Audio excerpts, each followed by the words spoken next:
Deus ama tanto este mundo que deu seu único filho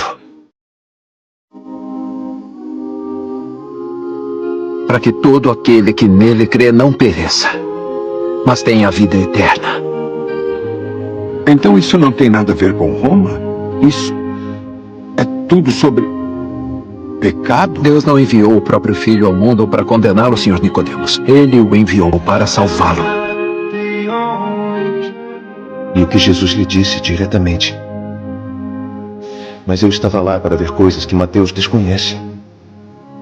Eu estava no círculo mais íntimo dele. Ele me amou. Ele amou todos vocês.